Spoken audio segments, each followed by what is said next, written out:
Yeah. Welcome to the DC Stewart Show podcast. I'm your host, Derek Stewart, along with my kinfolk Isaiah and my kinfolk Najee. We're here today to talk about another topic driven show of sports. And we're going to go over a special list today because, we all got our positions in sports. So we want to make sure that we're covering our own list and comparing our list to other lists. We did Najee's list a couple of weeks ago for best NBA guards of all time. So we'll be covering Isaiah's list of all time running backs tonight. And, we'll go over it, kind of compare it to some of the players who've played in several different decades, and we'll go over that. Thank you for joining us. Make sure you hit that like button and subscribe. That algorithm is being really good to us. We feel good about everything. Our page is just exploding with people who are interested in coming to listen to us. We bringing you the best of raw sports, raw current events, little bit of everything, and we're adding a little bit of special spice to it from a natural perspective, as opposed to having a script right in front of us or, reading off a teleprompter or something like that. I see my kinfolk Isaiah got his Miami Dolphins on, his Miami Dolphins gear. So we'll go over that. Hopefully he's got a Miami Dolphin on his list, because if he don't, I'm gonna take issue with him, by the way. So we'll talk a little bit about that. You won't, that don't mean it's valid. Oh well. Now there you go. See how you treat me? Got no Dolphin on my list, but still. Well, why would you wear Dolphins gear if you don't have a Dolphin on your list? We got quite a few Dolphin running backs. Miami's ever been top 10. We see, this is where DC always falls short at, Najee. And I try to get a guy some kind of respect sometimes, but then when he started talking crazy, then I have to diss him.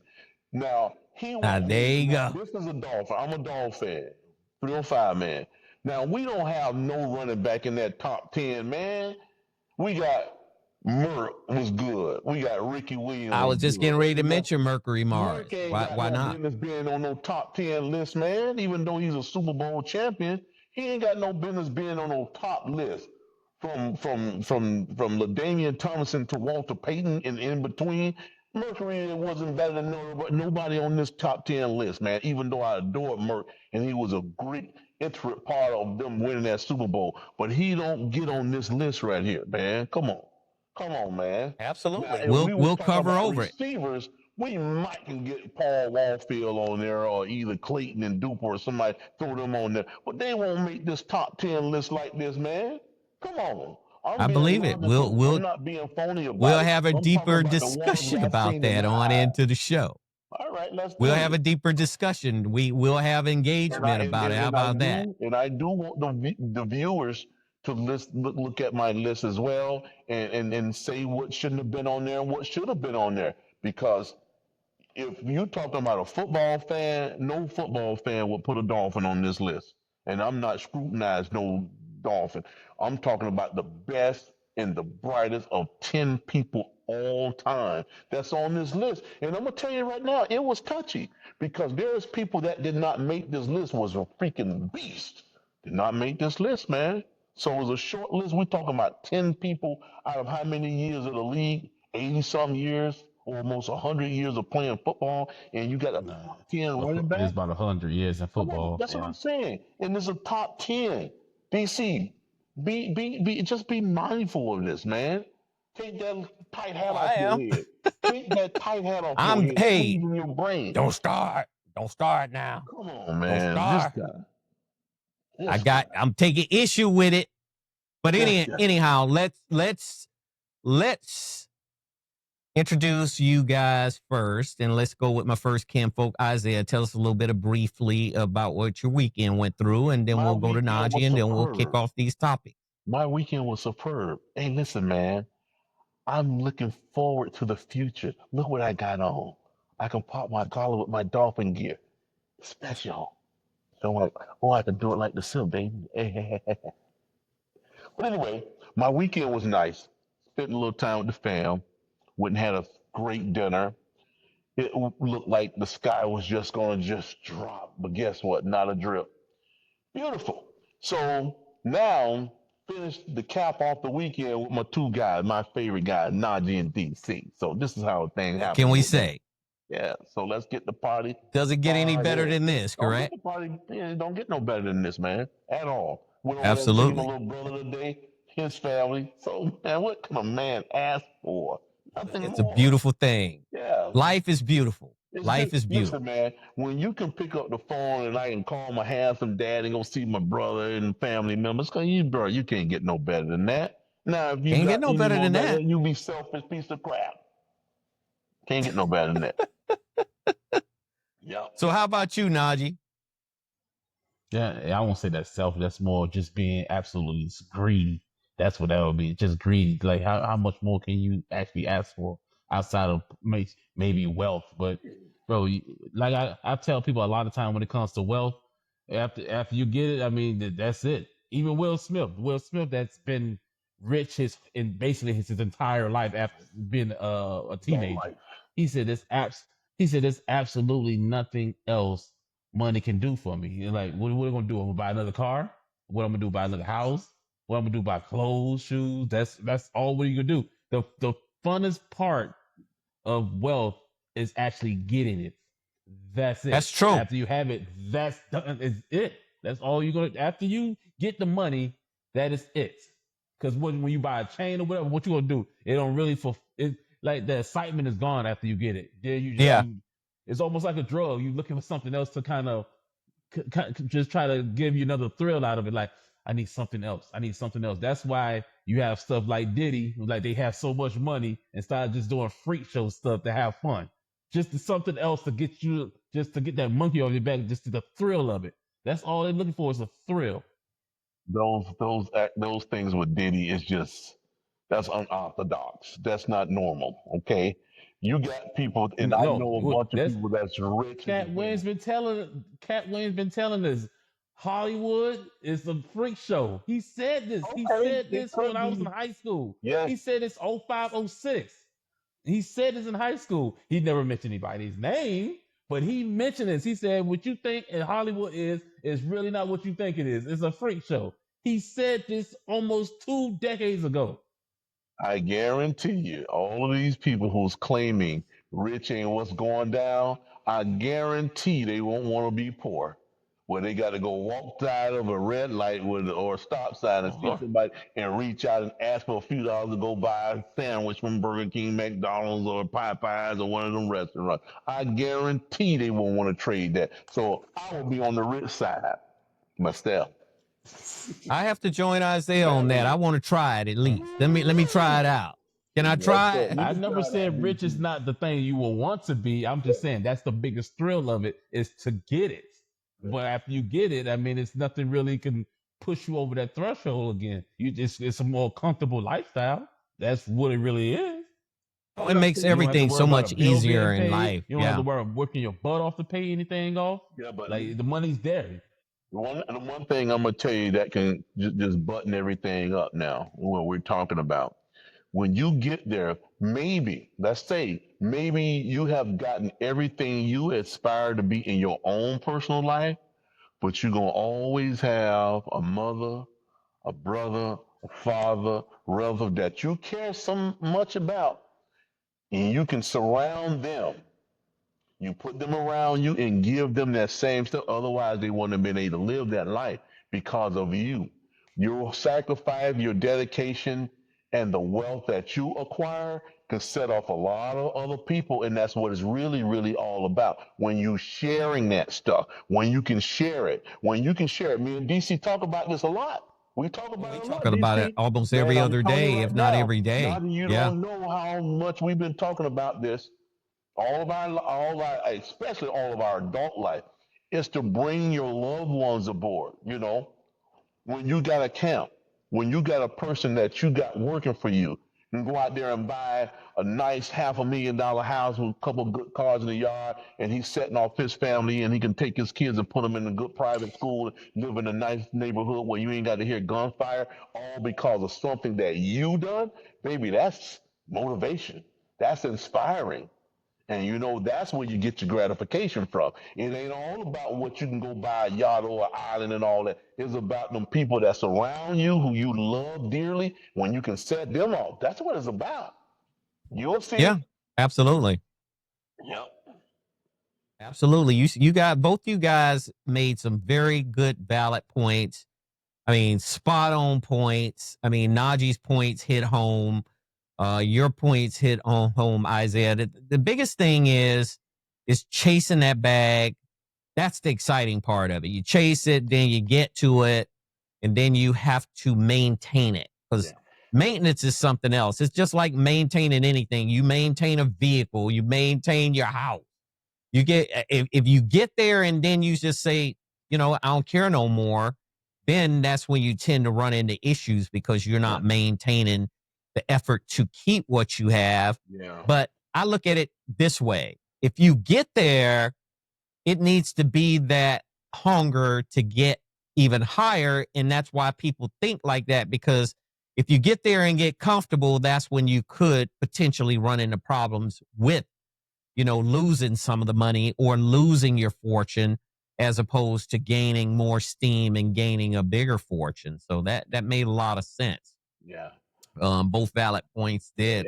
We're going to get there, so I ain't worried about that part. All we need to do is keep having fun with what we're doing, and that's all that matters. You know, we're doing this because we love what we're doing, and other people are telling us they like what we're doing, so you can't go wrong with that. So let's get this party started. Where the party at? Right here, baby. It's right here. It's right here. It's right here. You know what? I don't think you guys are convincing me enough. I don't hear enough. I don't hear enough passion. The party is right here, right? And we ain't going nowhere. And we here to stay. So let's get this first topic out there front forward. And let's talk about Isaiah's list. So we're going to go down the list one by one. Yes. The all-time great running backs of the NFL. And this ventures into different decades of running backs. So, and we'll have some engagement and some conversation about how Isaiah arrived at his list in the order that he placed it in, because, you know, other people, I'm pretty sure, if you scramble the list, it could be some engagement to say, okay, there might be room to swap positions or whatever. So we'll cover that. So we'll start with the first running back, Walter Payton, all-time great running back from Chicago, Jackson State alumni. The guy was just all world. He was an undersized back, but he ran a lot heavier than he was. I mean, I only think he weighed $185, $190 when he was playing, but at best, maybe 200 pounds. Maybe the tops could be 200 pounds. Mm-hmm. But when he ran with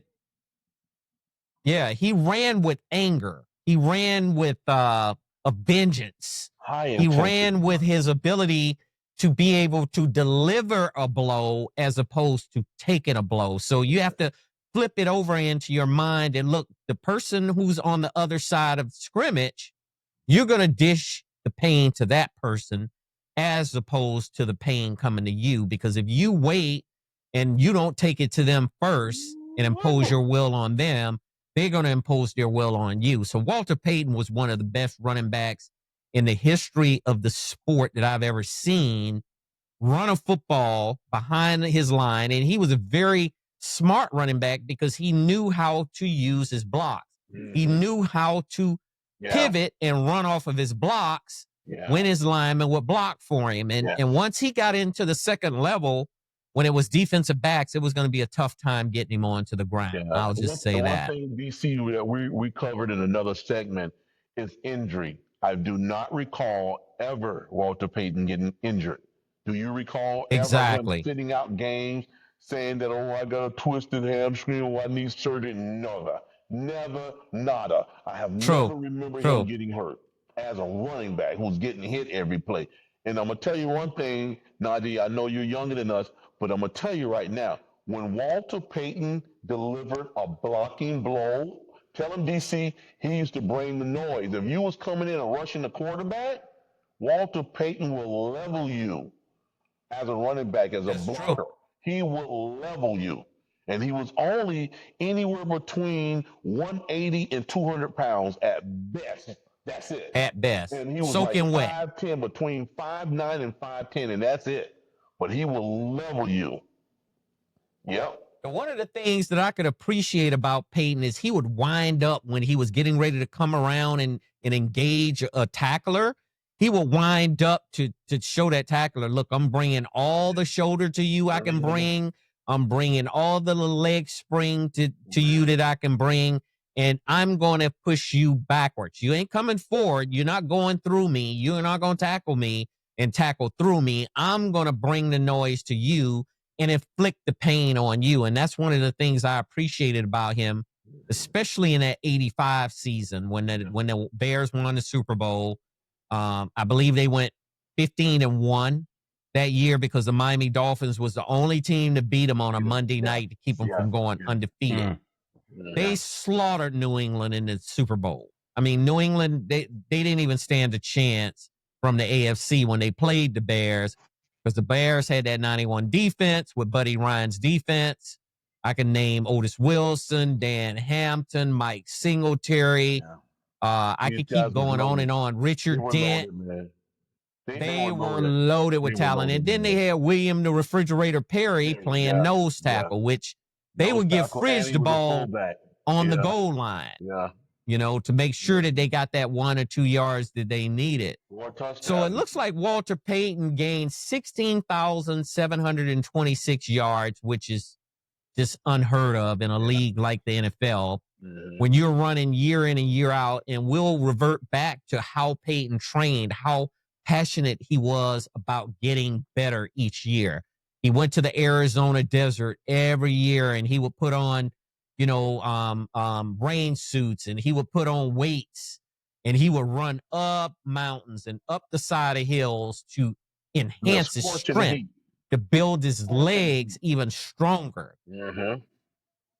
So there was no other running back that I know, and there was a lot of them in the league, and there was a lot of them that worked hard, but I don't know a running back that worked harder than Walter Payton. First of all, he came from a HBCU, which back at that time, it was very difficult to get into the NFL through HBCUs. They just weren't drafting HBCU players. They didn't think they were good enough, DC. They just thought they didn't think they were good enough playing at the competition level that Division I football carried back then.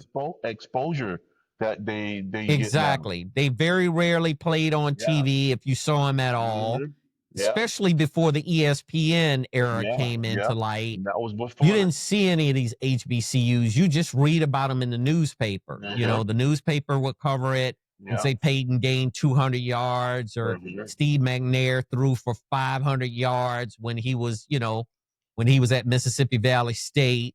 But getting back to Payton, how did you arrive at making Payton number one on the list when Emmitt Smith had more yards than Walter Payton? Well, DC, I looked at certain things on this list, and I'm judging on several different variables on here. Because first of all, I know Emmitt Smith great. Was a great running back, and I know him personally. I played against him in high school. But what I do want to say to you, Payton is the best at this game. He played least amount of games too than Emmitt, and that drew some of the conclusion to this list. I've seen them both play. Both of them had different running styles, and also too, DC, you got to remember, Walter Payton didn't have that type of offensive line that Emmitt Smith had for at least 3 or 4 years of his career. Walter had to do all that stuff on his own. Everything on his own, never had the luxury of getting banged up, with getting hit 2 and 3 times, with 3 or 4 players hitting him at the same time like Walter did. Emmitt had like a freaking buffalo on his offensive line. He had 300 pounds plus on his offensive line. Walter Payton didn't have Where that. during that time, the Dallas Cowboys had one of the best offensive lines in the That's NFL. exactly what I mean, I'm during talking about. Emmitt's era. Yep. Yeah. Yep. That's one thing about Jerry They were Jones. limited He on put that the right offensive lineman line. in there, Yep. you know. So that's what drew And me into this conclusion of even if you go down my list, I put them in order, tried to put them in order of what I thought that was at their time and when they played and who they were better in. I tried to get it as best I can on this list, man. And I still left out a few people that should have been on this list, man. I mean, God almighty, it was tough to come to this conclusion, man. But here's where we are. absolutely. So, Najee, you got any input about, because I know you didn't see Walter Payton, since you're very young. However, his legacy and his ability to be in the record books today, would you think there's a running back during your generation that you could compare to Walter Payton, maybe? What I used to like, who I used to like, I used to, no, I ain't gonna say comparable. Who I used to like as running back, I used to like AP a lot. I used to like him a lot. Adrian Peterson, right? Yeah, exactly him. He's on here. Yeah, but the thing is, but I'm saying just I'm going by who I used to like. Yeah. But the thing is, he wasn't the type of player that conserved himself either. Like he welcomed the freaking contact. Well, And a lot of times when sure. you welcome and when you welcome the contact, you're not gonna last that long. Like especially because you see look at Zeke Elliott. Zeke Elliott is nothing what he used to be. His first He's only a 3 shell years, of what he used to be, right? Yeah, he plays more of a pretty boy game than anything now. That's why he's basically worthless to me. He's barely holding on to stay in the league, I would think. I mean, Zeke Elliott. Elliott got his bag. He did that. He did that after. Yeah, exactly. He got his money, and he don't care about football like that. Mm-hmm. He got that Ben Simmons thing going on, except for he's not claiming injury all the time. He just don't take the game serious. Like he played the game for what the game can provide for him. Sure. And now he done got the money. He done got the lifestyle that he wants as he's still, at a younger age. Then when he get older, the money's gonna be in his hands. Like he don't have to worry about poverty at all.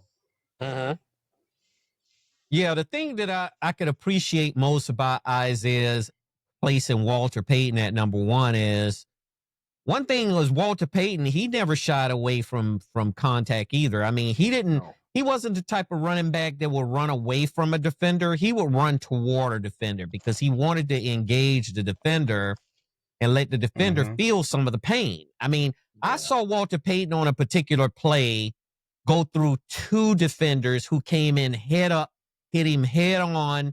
He dropped his shoulders, boom, bounced, went around, hit the other defender the same way, boom, bounced, and he was on into the end zone. That's the kind of running back Walter Payton was because he wasn't afraid. Now, there was a game that I saw him play in the year before the Bears started really winning a lot. That next year was when the Bears went, I believe they were 14-0 or something like that, or 15-0. And then they met the Dolphins, but they played the San Francisco 49ers in San Francisco. And that was a game that the Bears lost to the 49ers. And that was the only game that I saw Ronnie Lott and Jeff Fuller and all those guys for the 49ers secondary. They were basically telling Payton, look, man, we going to bring it to you, bro. You ain't going to be able to come out here and take control of a game like Payton was used to doing. But thereafter, once that game was over and Chicago went and regrouped the next year, they ran through everybody. They didn't let anybody stop them. So I can kind of agree with him being number one because, like Isaiah said earlier, all of the obstacles that he had to deal with versus not having a great offensive line during his first part of his career with the Bears, him not being is appreciated as a draft pick coming out of Jackson State, coming from an HBCU.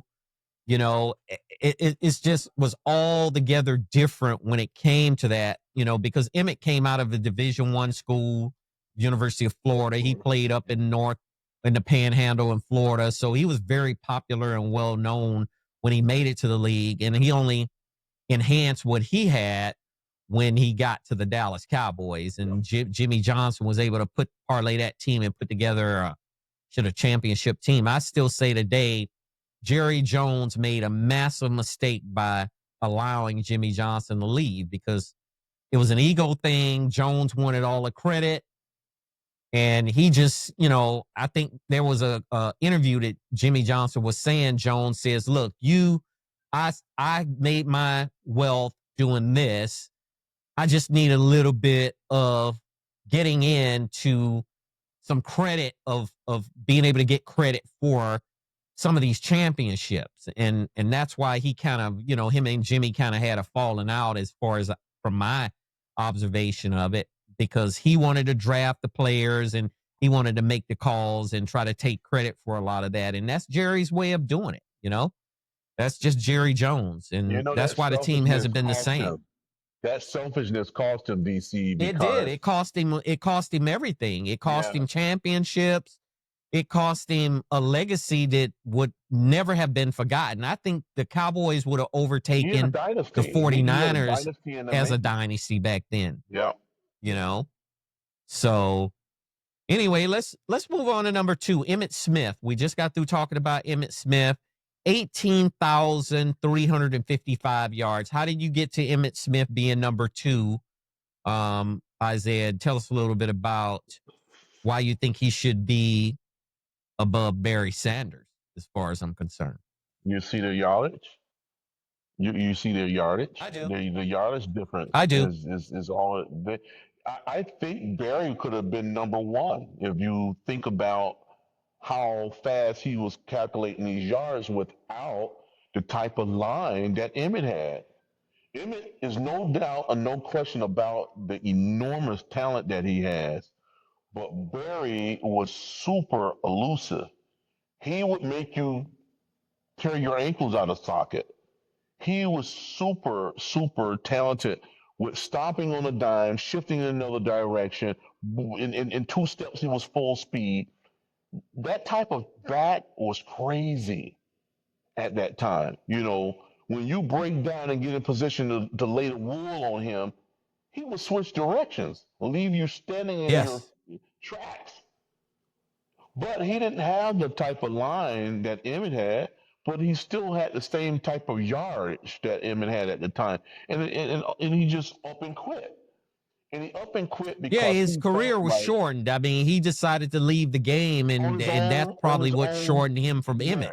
On his own merit, though. He was not injured. He left on his own. On his own terms. Yeah, I mean, what guy does that? And which I really respect that out of him. And I wanted him to play longer, but who am I to tell him, man, damn it, go out there and play another year? But he wanted to make sure his brain was intact when he left. He didn't want no injuries because I don't never ever recall him being injured. But he just felt like he'd done what he can for the game. He had secured his finances for the rest of his life, and he just wanted to spend time with his family and build up his neighborhood and all this type of stuff. And from what I see, he pulled all of that off. And now, beautiful thing, he's coaching now. And I love stuff like that because you got a guy who can teach the youth the type of stuff that he did growing up and then as a professional.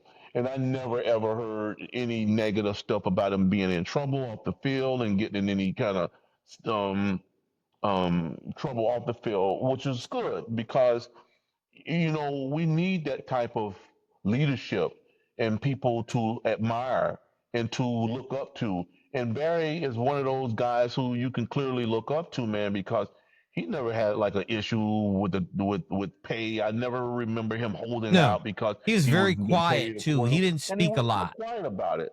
And when he got ready to leave, he just casually just walked away from the game, and he didn't freaking get out there and say, "Oh shoot, I shouldn't have left." He never said that. Some people get out and say, "Oh man," and start looking back on hindsight and think they should have stayed another year or two. I never heard him say, "Wow, I should have did this." What was the quarterback from the Colts? that left. I Peyton forgot his Manning? name. Not Manning. He came in after Manning, and they thought he was going to be Oh, you're talking about Andrew Luck. Luck. Luck was another one who did that. Luck got Uh-huh. ready. I mean, Luck was a brilliant guy. He was smart, and he just decided he didn't want to play anymore. That was the same thing with Barry. Barry just decided he didn't want to play no more.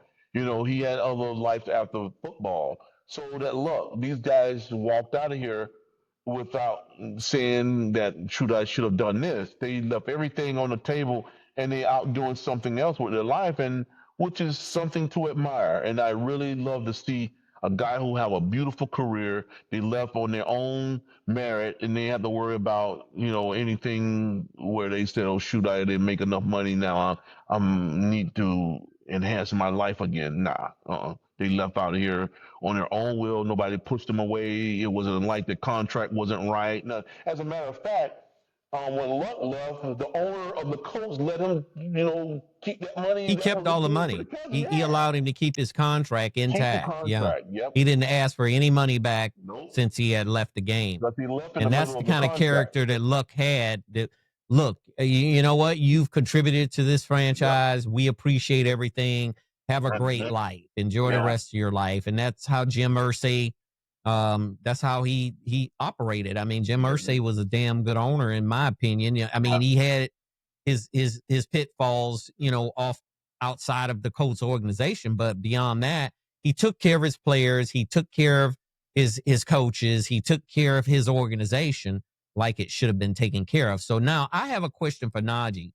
What is the number one quality, Najee, do you have, or should I say, what quality do you look for in a running back to make that running back a great running back?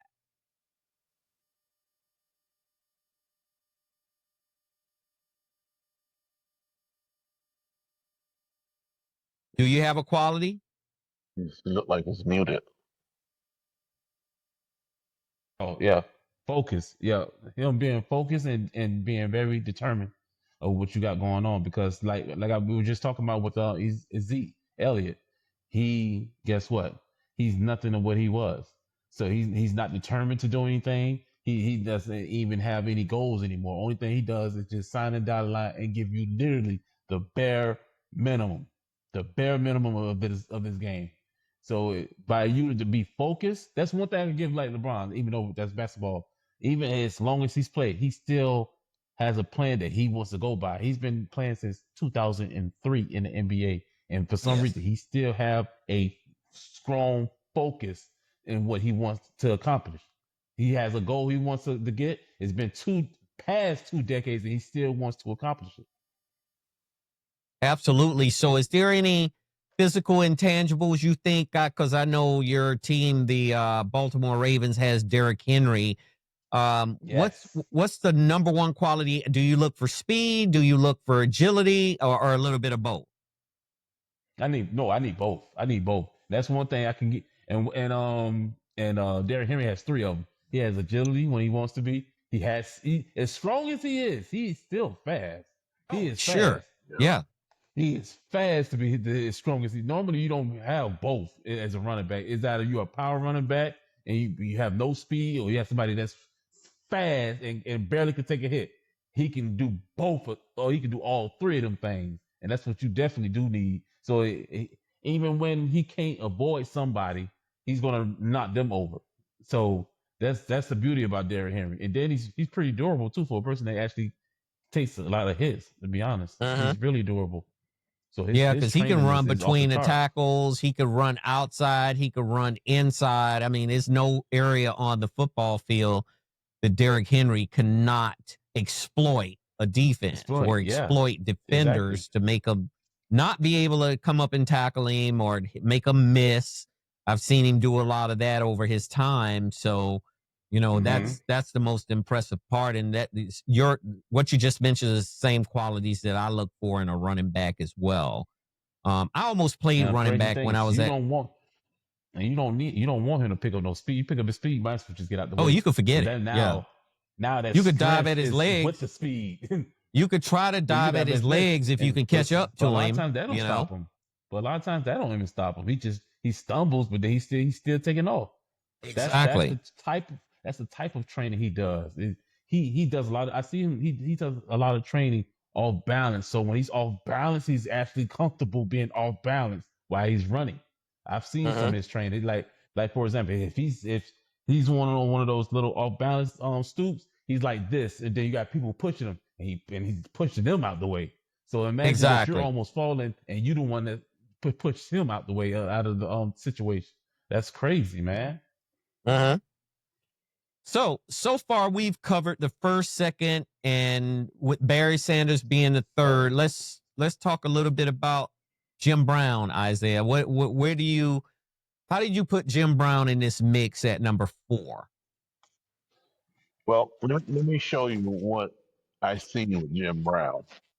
Jim Brown was a guy who played probably the least amount of seasons out of all of the backs that we covered so far. Between him and Barry, I think they played 9 seasons in their whole career. Jim Brown was a absolutely beast amongst boys out there when he played, man. He had an all-around game.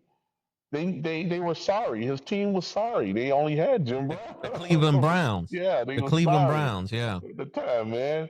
But Jim Brown was a workload. He was a horse, man, and he never ran out of bounds. I remember he used to, tease Franco Harris about not taking on that hit when he was on the sideline, because you might bull a guy over and continue to run, but Franco Harris used to run out of bounds. He would get all the necessary yardage and then take off out of bounds. You don't know. You might lay over that shoulder and spin out and be gone. But Jim Brown would try to run you over, man. He was a bull. He would just hit you and continue to run. So, and if you look at his yardage at that time, Walter Payton came, 15, 20 years after or more. And then they start catching up with him, because at that time, those guys didn't play 16 games a season. They didn't play those type of games. So he has to be in there in the top 5 of the best all time. And that's where Jim Brown's fall in number 4, in my opinion, because of the length of games that they played and the type of players at that time, because he didn't have these studs that's out there now who can run you down when you take off running. He was playing with other groups of people at that time. He wasn't playing with no solid guys who was 300 pounds like Warren Sapp and stuff like that. Those type of linebackers coming in and greet you the way they do now. So he's still fit into that top 5 of my all time. I have to agree with you. I don't have any issue with number 4 for Jim Brown. Jim Brown, everything you said just summed up his career in 9 years. You did hit that spot on as well. That Jim Brown, again, like you said, was a man amongst boys. Yep. He didn't even rely on his offensive line. He just, when he took to running, he just was going to either punish and run through a defender, or he was going to outrun a defender. He was going to go around a defender, and the defender wasn't going to be able to catch him. And that's just kind of how it was during his career. And he did leave the game early to save his, health as well, to be able to preserve his health. And then he went into acting, and he was able to become a successful actor in Hollywood. And then thereafter, he was able to become an activist, a community activist, to give back to his community here in Los Angeles, where he helped, gang members or ex-gang members turn their lives around. He would allow these gang members to come up to his house in the Hollywood Hills and stay at his house so they could see that other side of life. They could see that, look, there is hope on the other side, where if you live in a place, it's a better place. And he gave those opportunities to these guys to turn their lives around and be productive citizens. So I have to agree with you. Jim Brown is definitely all world at number 4. Let's talk about number 5, O.J. Simpson. Now, how did you place O.J. Simpson on this list out of all the running backs that's in the NFL? I would have put Frank Gore in there over O.J. So tell me why you place O.J. in there. Man, this my list. This is what I always telling you. Once you put your list together, then you talk about your damn list. My list is 10 of my I'm not putting no Frank Gore over OJ. Oh, I'm sorry. this to Well, go man. ahead, Oh though. well. But I mean, that's listen, just man. my It was input funny, on it. man. I mean, DC. I got a couple more people that I could have put in there. Well, and I could say Jerome Bettis or Marcus Allen. Abs- Either Marcus one of them. Allen was another good selection. Yeah, Yeah, I would say. but this is what I'm saying to you is I watch OJ play. We talking about a guy who did not have a good line. OJ did a Hmm. lot of that stuff on his own. I You know watched that. I watched him We play as watched well OJ as a kid. when he We was were with the Buffalo small, but Bills. we knew what OJ had in front of him. He was a raw talent, man. He was a guy who won the Heisman Trophy. You don't take stuff that Yes. away from him. You know, He earned that Heisman Trophy. of He course he did. did. Of course he did. Yeah. Didn't OJ win it twice? Somebody won it twice over there, over at Southern Cal. One of those guys won it twice. I think it was OJ. One of those guys won the thing twice. Either Marcus Allen or OJ or somebody won it twice, or either it was I know one of these guys won it twice. It could be Gale Sayers or someone like that. Somebody won it twice. But OJ won it at least one time. Maybe not been twice because they'd have took two Heisman trophies away from him when he got in that little Yeah, I ordeal. think he He won only it won it once once. at Southern Yeah. Cal.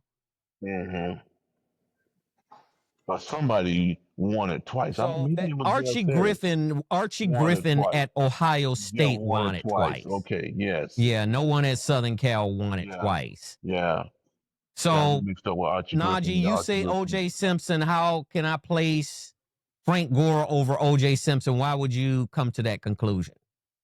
Because Frank Gore is not even over the running backs I like. So you ain't gonna never disrespect that man like that. What's wrong with you, man? Well, Frank Gore's Yeah. got 16,000 yards in the NFL. He played for 16,000 25 years, DC. tough running yards. Exactly. If you play so long, you should be able to accumulate some. years, bro. If you're in the league Oh, forever, you better accumulate something. Just like when they talking about LeBron got way more points than Jordan. Yeah, because guess what? He's been LeBron has playing played for 7 more 1,000 years, seasons than man. him. He said he's played Unbelievable. 7 more seasons. I will hope you pass a man with 7 extra seasons. And What more you mean? games. And more games, Najee. And more games. I don't know what's going on with DC, Well, man. let me just chime in and reel you guys in. Frank Gore played against a lot more superior talent than O.J. Simpson did. So that's not even a comparison. If you don't agree with that, I agree to disagree with you. O.J. Simpson was not playing against the type of talent that Frank Gore played against. That's why I brought Frank Gore's name up. OJ played during a time where he was superior to all of the talent around him. Frank Gore played during an era where the talent was extremely high, that he had to run and he had to play at a higher level because the talent level was higher. So that's why I arrived at what I arrived at. Don't So, do I it, mean, DC. OJ Simpson deserves credit, a Don't lot do of it, credit for DC. being able to win the Heisman at SoCal and be able to have the career that he had at Buffalo, but he wasn't playing against these athletes that Frank Gore was playing Okay, against. let me ask you this then. So You don't think- even get it Wait, twisted. Don't wait, even man. go there, Isaiah, with that one. Well, listen. Do you think Frank Gore was better than Jim Brown? Well, now we're talking a whole different era now. You just contradict yourself. And let me say this. Let me say this. Jim Brown. Yourself, man. This No, man just I did not contradict contradict myself. Jim Brown was leap years ahead of OJ when it came to talent. Let me ask you something. Those little iPods that you got hanging out your ear, is that running some electricity or some current in your brain? I want to know that, man. Yeah. You Maybe need some to radiation. There's radiation, a little bit of energy here, a little bit of energy there. Freaking move on, man. Move over the Let's move on. Let's move on to the number 6 spot with Tony Dorsett. I have no problems with Tony Dorsett slotted in at the number 6 spot. Tony Dorsett lit up the NFL when he played. I watched Tony Dorsett religiously when he played for the Cowboys. He was one of the best running backs in the history of the Cowboys, and he was one of the best running backs in the history of the NFL. So I have no issue. I thought that was a good selection to put him at number 6. So how did you arrive at putting him at number 6? Dude, I remember I used to have Tony Dorsett cleats on, DC. You remember that?